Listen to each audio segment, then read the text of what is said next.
महाराष्ट्र के कैबिनेट मंत्री Nawab Malik drugs case को लेकर एनसीबी लगातार समीर वानखेड़े और उनके परिवार पर निशाना साध रहे हैं, जिसको लेकर वानखेड़े के वकील अरशद शेख का कहना है कि मलिक समीर वानखेड़े के परिवार को फ्रॉड कह रहे हैं और उनके धर्म पर सवाल उठाते हुए कह रहे हैं कि वो हिंदू नहीं हैं।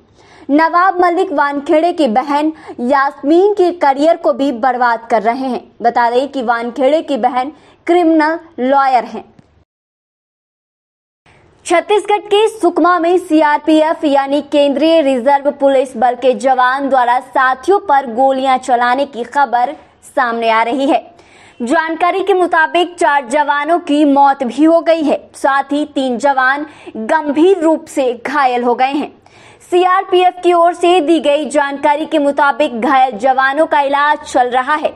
बता दें कि आरोपी सीआरपीएफ जवान को गिरफ्तार कर लिया गया है। सीआरपीएफ ने घटना पर दुख व्यक्त किया है और दुख व्यक्त करते हुए उसने बयान में कहा है कि जवान रितेश रंजन ने पुलिस स्टेशन मरीगुंडा के अंतर्गत लिंगापल्ली में तैनात कंपनी जवानों पर गोलियां चलाई। इस घटना पर 7 जवान घायल हो गए हैं। सीआरपीएफ ने घटना पर दुख व्यक्त करते हुए अपने बयान में कहा कि जवान रितेश रंजन ने पुलिस स्टेशन मरीगुंडा के अंतर्गत लिंगापल्ली में तैनात जवानों पर गोलियां चलाई। इस घटना में 7 जवान घायल हो गए। घायलों को तुरंत भद्राचलम अस्पताल ले जाया गया।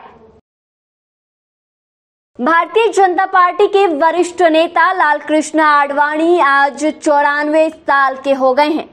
लालकृष्ण आडवाणी के जन्मदिन पर पीएम मोदी और केंद्रीय गृह मंत्री अमित शाह सहित बीजेपी के सभी नेताओं ने उन्हें शुभकामनाएं दी हैं। लालकृष्ण आडवाणी के जन्मदिन पर उनके घर उपराष्ट्रपति एम वेंकैया नायडू उनके जन्मदिन मनाने पहुंचे। लालकृष्ण आडवाणी के जन्मदिन पर पीएम मोदी और केंद्रीय गृह मंत्री अमित शाह सहित बीजेपी के सभी नेताओं ने उन्हें शुभकामनाएं दी। सीबीआई यानी सेंट्रल ब्यूरो ऑफ इन्वेस्टिगेशन ने अभिनेता सुशांत सिंह राजपूत के ईमेल और सोशल मीडिया अकाउंट से डिलीट किए जा चुके डेटा को फिर से कलेक्ट करने के लिए अमेरिका से मदद मांगी है। बता दें कि सीबीआई ये जांच करना चाहती है कि ऐसा क्या हुआ था जिसकी वजह से सुशांत सिंह राजपूत को ये कदम उठाना पड़ा। सूत्रों के मुताबिक बताया जा रहा है कि सीबीआई कैलिफोर्निया स्थित गूगल और फेसबुक से पिछला डेटा मांगी है। इन कंपनियों से डिलीट किए जा चुके मेल और चैट की सभी जानकारियां मांगी गई है ताकि सीबीआई एक्टर के मौत के तह तक पहुंच सके। इस साल 119 हस्तियों को पद्म पुरस्कारों से सम्मानित किया जाएगा। इस बार 7 हस्तियों को पद्म विभूषण, 10 को पद्म भूषण और 102 को पद्मश्री अवार्ड से सम्मानित किया जाएगा। बता दें कि हस्तियों को पद्म पुरस्कारों से सम्मानित करने का समारोह राष्ट्रपति भवन में शुरू हो गया है। इस समारोह में पीएम मोदी के साथ साथ अमित शाह भी मौजूद रहेंगे। कर्नाटक क्षेत्र का नाम बदलकर अब कित्तूर कर्नाटक क्षेत्र करने का फैसला किया गया है।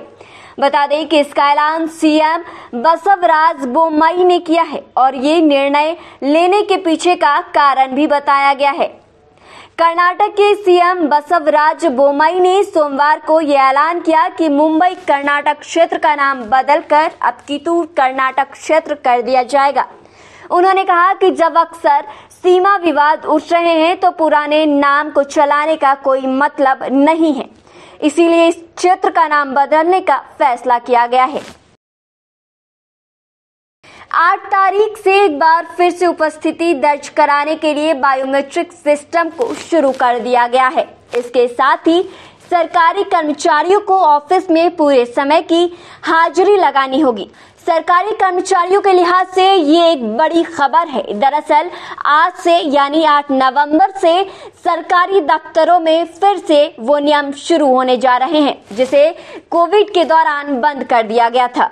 एक और जहां कोविड महामारी के दौरान हर किसी को कुछ रियायतें दी गई थी ताकि कोरोना को फैलने से रोका जाए, वहीं इस दौरान सरकारी कर्मचारियों को भी दी जा रही सहूलियत को आज से खत्म किया जा रहा है। आज से एक बार फिर से उपस्थिति दर्ज कराने के लिए बायोमेट्रिक सिस्टम को शुरू कर दिया गया है। इसके साथ ही सरकारी कर्मचारियों को ऑफिस में पूरे समय की हाजिरी लगानी होगी। बायोमेट्रिक सिस्टम को लेकर सभी केंद्रीय कार्यालयों में नोटिफिकेशन जारी कर दिया गया है। अमेरिका ने पूरी तरह से टीकाकरण वाले यात्रियों के लिए 20 महीने बाद फिर से सीमाएं खोल दी हैं। संयुक्त राज्य अमेरिका ने सोमवार को विदेशी आगंतुकों के लिए अपनी भूमि और हवाई सीमाओं को फिर से खोल दिया है। पूर्व राष्ट्रपति डोनाल्ड ट्रंप द्वारा साल 2020 की शुरुआत में लगाए गए प्रतिबंध और उनके उत्तराधिकारी जो बाइडेन द्वारा बनाए गए प्रतिबंध की व्यापक रूप से आलोचना की गई और ये महामारी के कारण हुई उथल-पुथल का प्रतीक बन गया।